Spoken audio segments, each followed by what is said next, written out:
రెండవది ఆయన కుమారులు ఉన్నారు.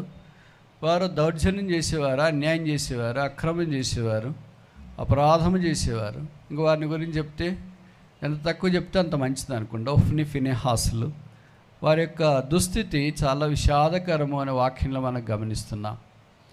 మూడో గుంపు ఏంటంటే ఎల్కనా లాంటి వాడు ఉన్నారు. ఆయన దేవుని మందిరానికి వస్తున్నాడు కానీ బట్ అంత శ్రద్ధగా ప్రార్థన చేసినట్లు వాక్యంలో మనం చూడము.